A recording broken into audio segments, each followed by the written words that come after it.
یہ تاریکی ہے لیکن تم نور ہو۔ تاریکی زنجیروں میں جکڑ لیتی ہے لیکن خدا نے تمہیں آزاد کیا ہے۔ تقریباً 1800 سال قبل کارتھیج کا شہر رومی سلطنت کے عظیم شہروں میں سے ایک تھا۔ یہ شہر اس وقت بھی قدیم شہروں میں شمار ہوتا تھا کیونکہ اس کی تاریخ مسیح کے زمانے سے بھی کئی صدیاں پہلے کی تھی۔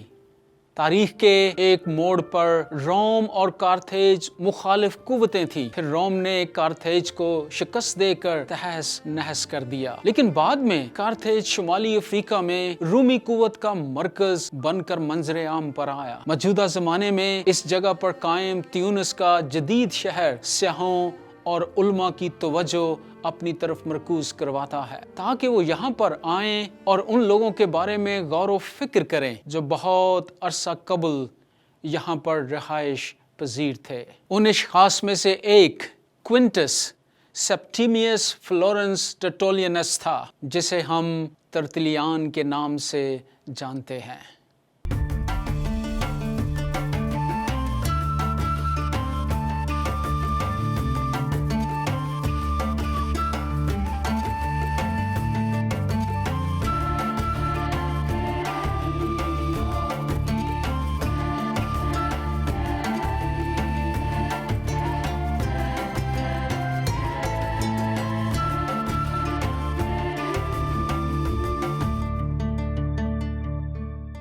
ترتلیان کا باپ ایک رومی صوبیدار تھا۔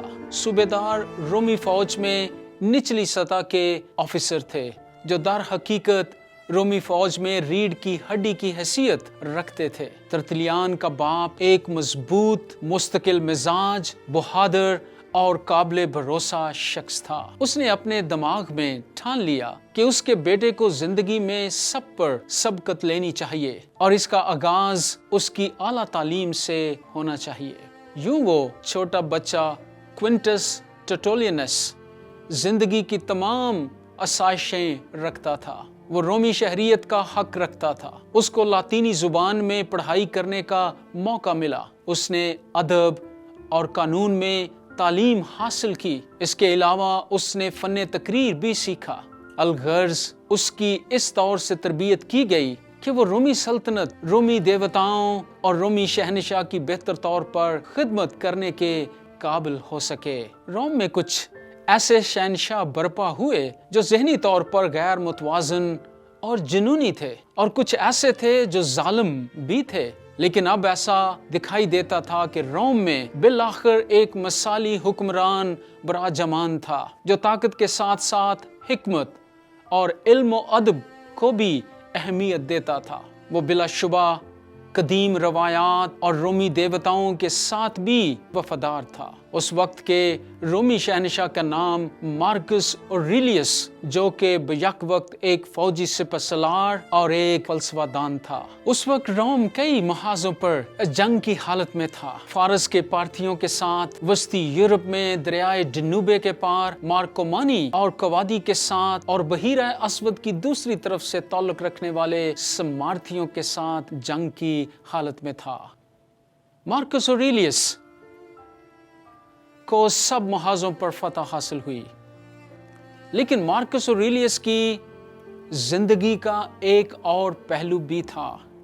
مشتعل ہجوم اور ساز باز کرنے والے منصفین کے مد مقابل جو فرانس کی وادی روہنے میں مسیحیوں پر مظالم ڈھا رہے تھے، اس شہنشاہ نے جو کہ ایک مہذب اور باسلیقہ شخص ہونے کے ساتھ ساتھ ایک فلسفہ دان اور سیاست کی حیثیت سے رومی قانون اور عدل و انصاف پر یقین رکھتا تھا، لیکن مسیحیوں کے تعلق سے اس نے حکم دیا کہ مسیحی ہونے کی پاداش میں رومی شہریوں کا سر قلم کر دیا جائے، اور جو مسیحی رومی شہری نہیں ہیں انہیں اذیت دے کر ہلاک کیا جائے۔ 180 میں مارکس اوریلیس کا انتقال ہو گیا اور اس کی جگہ پر اس کا بیٹا کموڈس نیا شہنشاہ بنا۔ کموڈس نہایت ہی غضبناک اور ظالم شخص تھا جو ایک تلوار باز کا کردار بہت زیادہ پسند کرتا تھا، اور وہ اپنے آپ کو ہرکولیس کا تجسم تصور کرتا تھا۔ بہرحال اس ظالم اور جنونی شہنشاہ کموڈس کو قتل کر دیا گیا۔ اس کے قتل کے بعد فقط 6 ماہ کے عرصے کے اندر رومی سلطنت 2 حکمرانوں کے ہاتھ سے گزری اور اس کے بعد ایک نیا حکمران برپا ہوا۔ بہرحال اس عرصے کے دوران ترتلیان نے کارتھیج میں اپنی تعلیم مکمل کر لی۔ لوگ فلسفہ دان شہنشاہ مارکس اوریلیس کے متحد خوشحالی اور تحفظ سے لطف اندوز ہو رہے تھے، اور حالیہ سیاسی ہلچل اور انتظامی انتشار کی حالت میں بلا شبہ لوگ توقع کر رہے تھے کہ نیا شہنشاہ سپٹیمیس سیورس امن و امان کی صورتحال کو بحال کر دے گا۔ ترتلیان خود بھی قانون یعنی رومی قانون کی بالادستی کا دعوے دار تھا۔ ترتلیان کی پرورش ایسے ماحول میں ہوئی تھی جس میں وہ اپنے والدین اور دیگر لوگوں کی طرح قدیم رومی دیوتاؤں کی پرستش کرنے کو اولین فریضہ سمجھتا تھا، لیکن اس نے رومی شہریوں کے ایسے گروہ کو بھی دیکھا جو ایسا نہیں کرتے تھے۔ وہ مسیحی تھے اور مسیحیوں کو اس طور سے مختلف ہونے کی بھاری قیمت چکانی پڑی۔ انہیں ان کے ایمان کی خاطر تمسخر کا نشانہ بنایا گیا اور بری طرح سے ستایا گیا۔ کوئی بھی رومی شخص مسیحی رومی شہریوں کو 2 طرح سے دیکھتا تھا۔ ایک طرف شک اور خوف پایا جاتا تھا۔ شمالی افریقہ جہاں پر بہت زیادہ فصلوں کی کاشت ہوتی تھی، روم کے لیے خوراک کا بہت بڑا ذریعہ تھا، اور وہاں کے لوگ ایمان رکھتے تھے کہ ان کی فصلوں کی اچھی پیداوار کا انحصار دیوتاؤں کی خوشنودی پر ہے۔ لیکن جب شمالی افریقہ کے مسیحی لوگ دیوتاؤں کی پرستش نہیں کریں گے تو وہ ناراض ہو کر فصلوں کی پیداوار میں رکاوٹ ڈالیں گے اور ہر کسی پر آفت نازل کریں گے۔ دوسری طرف مسیحیوں نے کوئی جرم نہیں کیا تھا، نہ کوئی اشتعال انگیزی اور نہ ہی کوئی دہشت گردی۔ معصوم مردوں اور عورتوں کو ستایا جا رہا تھا اور موت کے گھاٹ اتارا جا رہا تھا۔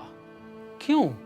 وہاں کے مسیحی کس قدر اطمینان کے ساتھ اپنے اس انجام کو قبول کر رہے تھے۔ کئی مرتبہ ان میں سے ایسے بھی تھے جو اپنے قتل کرنے والوں کے لیے دعائے خیر کرتے ہوئے شہید ہو گئے۔ ان مسیحیوں کو کیوں ذلیل اور رسوا کیا جا رہا تھا حالانکہ وہ اتنی اچھی زندگی گزار رہے تھے؟ کیا یہ رومی عدل و انصاف کے تقاضوں کے مطابق تھا؟ ہمیں یہ معلوم نہیں ہے کہ ترتلیان کیسے مسیحی ہوا، کیونکہ اس کے ایمان کا سفر شروع کرنے کے تعلق سے معلومات تاریخ کے صفحات میں موجود نہیں ہیں، لیکن ہم یہ جانتے ہیں کہ ترتلیان کسی بھی طرح سے مسیح یسوع کا پیروکار بن گیا۔ ترتلیان کی شادی ہوئی لیکن اس کی اولاد نہ ہوئی۔ بہرحال اس نے مسیحی تصنیف اور تحریر کا سلسلہ شروع کر دیا۔ شمالی افریقہ میں اور بحیرہ روم کے پورے مغربی خطے میں لوگ لاطینی زبان بولتے تھے اور اسے سرکاری زبان کا بھی درجہ حاصل تھا۔ علاوہ ازیں یہ رومی قانون کی بھی زبان تھی۔ قابل ذکر بات یہ ہے کہ ترتلیان پہلا مرکزی مسیحی مصنف تھا جس نے یونانی کی بجائے لاطینی زبان میں لکھنا شروع کیا۔ اس نے اپنے ساتھی مسیحیوں کے نام ایک خط لکھا جو قید کی حالت میں تھے۔ اس نے یوں لکھا: آئے مبارک لوگو، روح القدس کو رنجیدہ مت کرو جو تمہارے ساتھ قید کی حالت میں داخل ہوا ہے۔ اگر وہ تمہارے ساتھ وہاں نہ ہوتا تو تم آج وہاں نہ ہوتے۔ یقیناً قید خانہ ابلیس کا گھر ہے جہاں پر وہ اپنے خاندان کے لوگوں کو رکھتا ہے، لیکن تم قید خانے میں اس لیے گئے ہو تاکہ تم ابلیس کے گھر میں اس کو اپنے قدموں کے نیچے روند ڈالو۔ یہ تاریکی ہے،